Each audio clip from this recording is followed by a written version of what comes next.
বিসমিল্লাহির রহমানির রহিম। আসসালামু আলাইকুম। আপনারা সকলেই ভালো আছেন আলহামদুলিল্লাহ, আর আমিও আল্লাহর রহমতে ভালোই আছি। আজকে আবার আপনাদের সামনে আমি হাজির হলাম নতুন আর একটি রেসিপি নিয়ে। আজকে আমি সকালবেলা বাজার থেকে গরুর ভুঁড়ি নিয়ে আসছিলাম।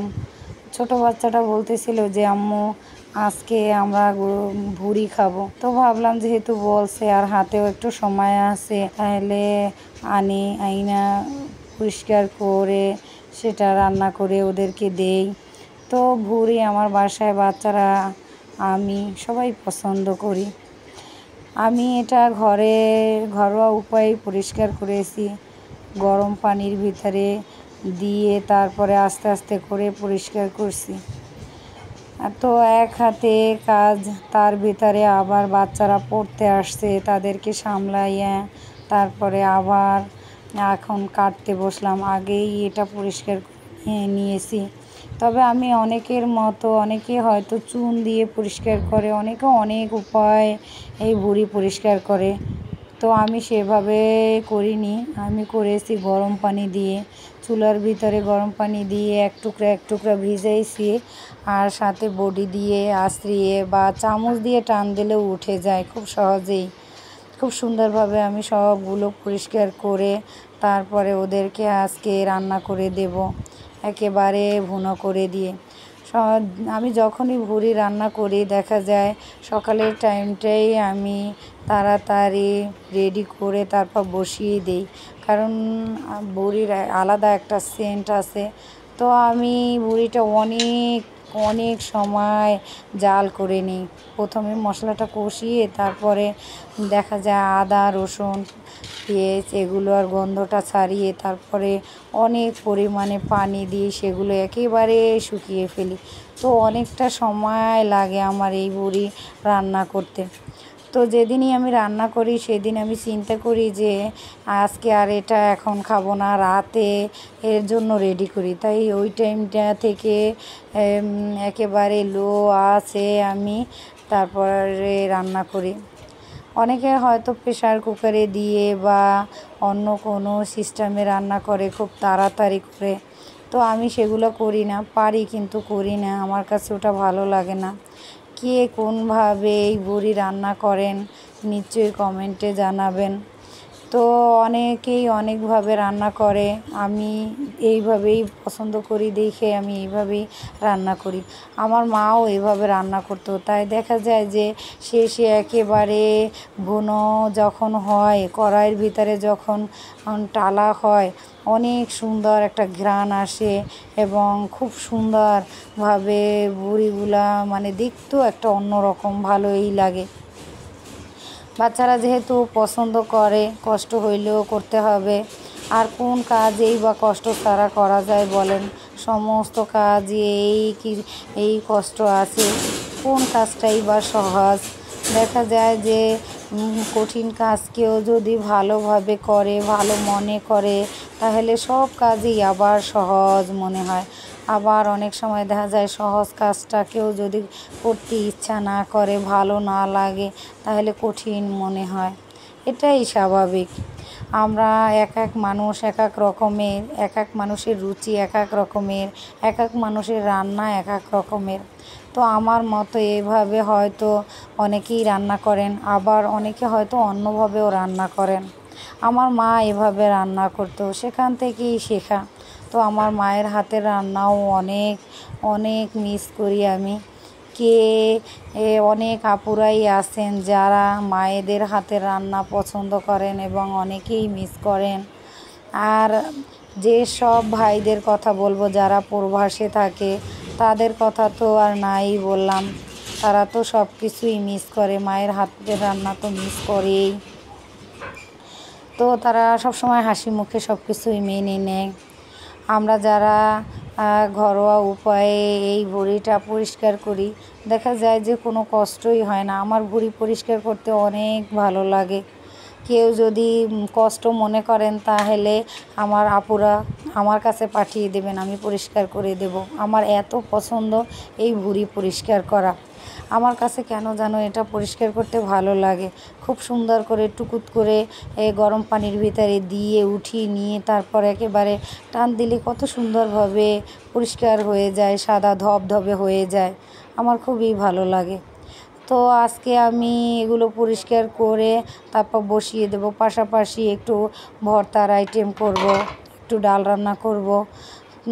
বাচ্চাদের পড়াইতে বসবো, টাইম প্রায় হয়ে গেছে, এখন বাচ্চারা আসবে পড়তে।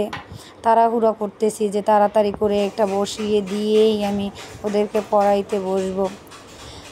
দেখা যায় স্টুডেন্টরা অনেক দূর থেকে আসে, আর আমি যেহেতু বাসায় পড়াই, অনেক দূর থেকে আসার পরে আমি আর 1 মিনিটও সময় নষ্ট করি না, কারণ বাচ্চারা অনেক দূর থেকে পড়তে আসে। আর আমি যদি টাইম নষ্ট করি তাহলে তো কেমন না, এটা নিজের বিবেকের কাছেও খারাপ লাগে। তো ওরা আসার আগেই আমি ম্যাক্সিমাম সময়ই রান্না রেডি করে রাখি, তারপর ওরা গেলে বাকি কাজগুলো করি। এখন একেবারেই সময় থাকে না, এত দ্রুত সময় চলে যায় যা বলার বাহিরে।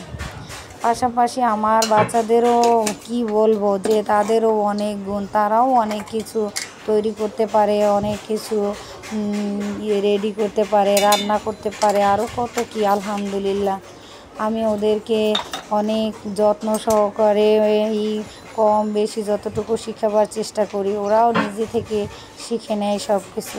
আমি এখানে সমস্ত মশলা দিয়েই ভালোভাবে একটু কষিয়ে নিয়ে তারপরে ঝোলটা দিয়ে দেব। আর দেখা যায় যে ভুঁড়িটা থেকেও অনেক পানি বের হবে।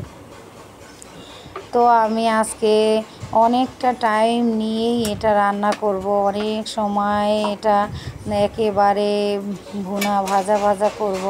আগে কষিয়ে নিয়ে মশলার গন্ধটা ছাড়িয়ে তারপরে আবার দেখা যায় অনেক পরিমাণে ঝোল দেব। তো আমার মতো অনেক আপুরা আছে যাদের বাসায় কম বেশি সকলেই ভুঁড়ি পছন্দ করেন। তারা অবশ্যই লাইক, কমেন্ট এবং শেয়ার করবেন, আমার পাশে থাকবেন এবং আমাকে আরও উৎসাহ যোগাবেন। দেখা যায় যে মানুষের উৎসাহ পেলে আরও মানুষ এগিয়ে যাওয়া সহজ হয়। আপনাদের সাপোর্ট পেলে আরও সহজ হবে সব কিছু। তো দেখা যায় যে আমি অনেক কথা এখানেই বলে ফেললাম। আমার অনেক আপুরা আছে যারা সময়ে তাদের এতই সংক্ষিপ্ত যে ইচ্ছা থাকা সত্ত্বেও তারা অনেক সময় অনেক কিছু রেডি করতে পারেন না, অনেক কিছু রান্না করতে চাইলেও করতে পারেন না। আমার সেই সমস্ত আপুদেরকে আমি স্বাগত জানাই যে যদি কোনো কিছুতে আপনাদের মনে হয় অনীহা আসে বা রেডি করতে পারতেছেন না, আপনারা অবশ্যই আমাকে জানাবেন, আমি আপনাদেরকে সাহায্য করব এবং রেডি করে দেব। যদি কারো আমার এই রেসিপি ভালো লাগে এবং দেখা যায় আমার এই ভিডিওটা কারোর ভালো লাগে তাহলেই, আর যদি কারোর ভালো না লাগে সেক্ষেত্রে তো বলার কিছুই নেই, কারণ সবার তো আর সব কিছু ভালো লাগবে এমন কোনো কথা নেই। তো দেখা যায় এখানে আমি প্রায় ঝোলটা শুকিয়েই নিয়েছি।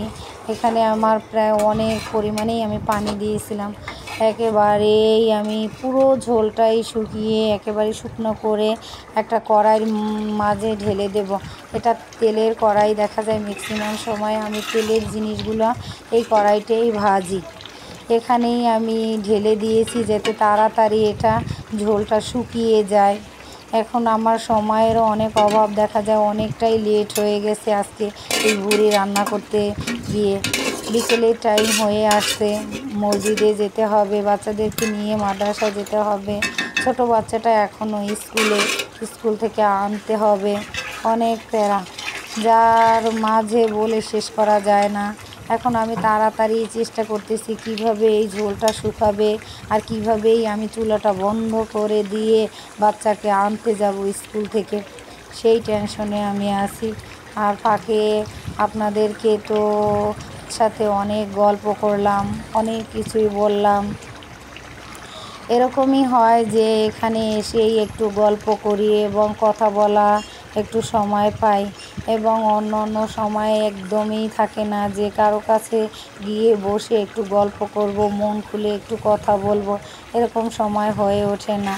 তো আমার যে আপুরা আমার ভিডিওটা দেখবেন, অবশ্যই আমাকে একটু উৎসাহ যোগাবেন এবং আমার পাশে থাকবেন। অনেক কথা বলতে বলতে দেখা যায় যে এখন আমার রান্নাটাও প্রায় শেষ হয়ে আসতেছে। মেয়েটাও এখন স্কুল থেকে চলে আসবে, সে গোসল করবে, নামাজ পড়বে, খাওয়া দাওয়া করবে, তারপরে আবার রেডি হবে। আমি ছেলেকে স্কুল থেকে আনবো, এনে রেডি হয়ে তারপরে আবার দেখা যায় মাদ্রাসার জন্য রেডি হয়ে মাদ্রাসায় চলে যাব। আলহামদুলিল্লাহ মাদ্রাসার পরীক্ষায় তারা একেবারে ফুল মার্কস পেয়েছে আপনাদের দোয়ায়, আপনাদের ভালোবাসায়। দেখা যায় আমার বাচ্চাদের ম্যাক্সিমাম অনেক আপুরা অনেক ভাইয়ারাই ভালোবাসে, যার কারণে ওরা এতটুকু উঠতে পেরেছে। স্কুলের পাশাপাশি মাদ্রাসায় দুই দিকে পড়া খুব টাফ হয়ে যায় ওদের জন্য। তো অনেক কথা বলেছি এখানে আমি যে শুকনো একেবারে শুকনো ভাজা ভাজা করে নেব। আমার মাকে অনেক সময় দেখতাম যে ভুঁড়ির মাঝে যখন এরকম শুকনো হয়ে যেত তখন ছোট ছোট বুটের ডালের মতো ছোট ছোট আলু একেবারে কুচু কুচু করে, মানে চৌকো চৌকো করে ছোট ছোট আলু এটার ভিতরে মিক্স করে দিত। তো ওটাও ভালোই লাগতো। তো আজকে আর আমি আলু দেব না, কারণ যেহেতু অনেকটা পরিমাণেই রান্না করতেছি, তাই আর আলু দেব না, শুধু খালি ভুনা করব। আলু দিলে সেটা অন্য আর একটা টেস্ট, আর আলু ছাড়া ভুনা করলে সেটা অন্য আর একটা টেস্ট। এখন আমার জিরের ফাঁকি নেই, কী আর করার।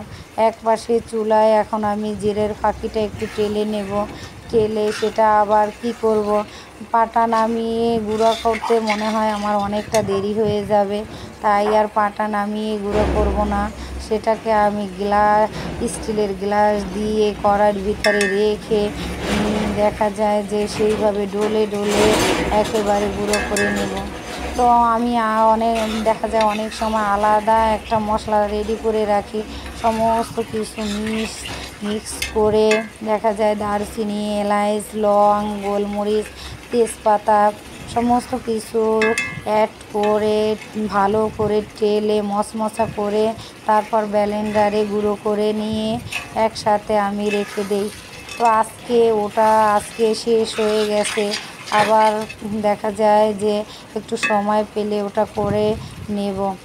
আজকে যেহেতু ওটা নেই সেই ক্ষেত্রে সমস্ত মশলা তো আমি আগেই দিয়েছি, এখন খালি একটু জিরা ফাঁকি করে জিরাটা এর ভেতরে যে গুঁড়িটা এখন আমি দিয়ে দিচ্ছি। আমার প্রায় রান্নাটা একেবারেই শেষ, একেবারে শুকিয়ে গেছে। শেষে কি হয় জানেন, এটা একেবারে ঠাস ঠাস করে ফুটে উঠে চোখে মুখে লাগে। সাবধান। আসসালামু আলাইকুম, আল্লাহ হাফেজ।